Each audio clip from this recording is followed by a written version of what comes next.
Bonjour, dans le cadre de la découverte de la Graphlight, je voudrais aborder une autre possibilité que vous avez avec cette calculatrice, c'est dans le chapitre des statistiques. Donc si je vais à l'accueil et que je prends en statistiques, je vous ai montré toutes les possibilités qu'il y avait avec des statistiques à une variable, mais on peut réaliser aussi des statistiques à deux variables. Alors, ce que propose la Graphlight, c'est plutôt pour une classe de première ou de terminale.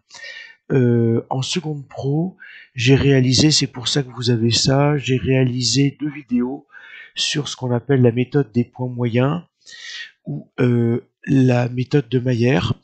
C'est-à-dire qu'en fait, on a des résultats expérimentaux et ces résultats expérimentaux, quand on a donc deux variables et que ces variables, on les place dans un repère, on va avoir un alignement non parfait de points, ce qui nous invite à tracer une droite.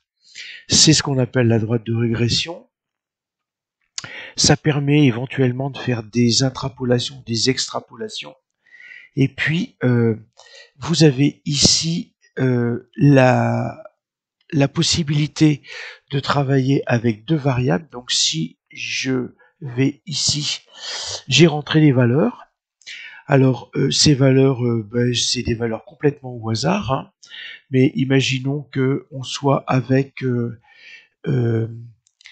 un nombre de semaines ou un nombre de jours, et puis la diminution ou l'assèchement d'un d'un produit ou n'importe quoi. En fait, ce qu'on va pouvoir faire une fois que c'est fait, une fois que les valeurs sont rentrées, euh, demander ici, faire un OK, et puis de demander de réaliser une droite de régression. Alors, en fait, ce que la calculatrice va vous donner, et là, je reviens là-dessus, en fait, en niveau première, vous allez avoir une droite de régression. Au programme, vous n'avez que ce qu'on appelle la corrélation linéaire. En revanche, vous pouvez très bien avoir un nuage de points qui suit une parabole ou qui suit une loi logarithmique ou une loi exponentielle. Et donc, les trois autres possibilités, c'est ce que vous avez, mais que vous travaillerez plutôt en BTS. Je parle pour l'enseignement agricole. Et donc, à partir de là, ici, quand vous tapez OK, la calculatrice va vous dire que vous avez l'équation de la droite de régression. On vous donne la valeur du coefficient directeur, c'est moins 2,6. L'ordonnée à l'origine, c'est 22,2. Donc, si vous avez à tracer une droite de régression, eh bien, il vous suffit de prendre deux valeurs pour x et puis de calculer leurs images. Et puis, bien entendu, vous placez les points et vous verrez à ce moment-là que la droite passe au-dessus et en dessous de tous les points de manière optimale. Alors, il y a toute une étude par derrière, hein, il y a de la covariance et des tas de choses. Ça, c'est plutôt étudié en BTS. Et puis, vous avez ce qu'on appelle le coefficient de corrélation. Donc là, le coefficient de corrélation, il est négatif. Pourquoi? Parce que le coefficient directeur est négatif. Si le coefficient directeur est positif, le coefficient de corrélation est lui-même positif.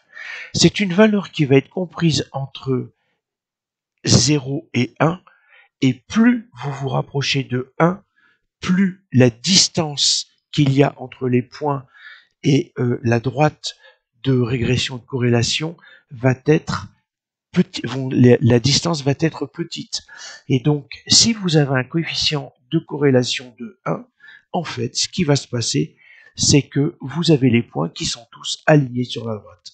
Toujours à côté de ça, il va falloir que vous réalisiez une étude sur papier, alors papier millimétré ou peu importe, pour placer vos points et ensuite placer votre droite. Vous ne pouvez pas avoir comme pour une graphe à la fois et le nuage de points et la droite de régression. Mais voilà, ça vous donne les résultats. Ensuite, à vous de les placer en, réalisant les coordonnées de points et puis en traçant votre droite. Je vous rappelle que par les 2 vidéos qui sont sur la playlist, je vous montre comment résoudre un système de 2 équations à 2 inconnus quand A et B sont les inconnus. Et à ce titre, je vous rappelle que dans une vidéo précédente sur la GraphLight, je vous ai montré comment résoudre un système linéaire, un système de 2 équations à 2 inconnus. Donc voilà, plein de choses en perspective. Ce que je viens de vous montrer, c'est du niveau de première ou de terminale. Tout ce qui est méthode des points moyens, méthode de Maillère, c'est en classe de seconde. C'est une vidéo que j'ai faite l'année dernière. Et puis, pour les classes de BTS, en fait, après, vous allez avoir, je suppose, au programme toutes les explications, tous les calculs intermédiaires qui se conduisent en tableau pour déterminer les variances et covariances, et puis donc le coefficient de corrélation.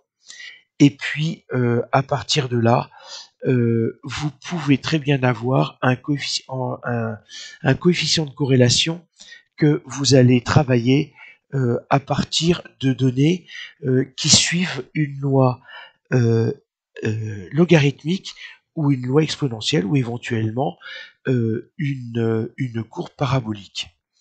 Voilà,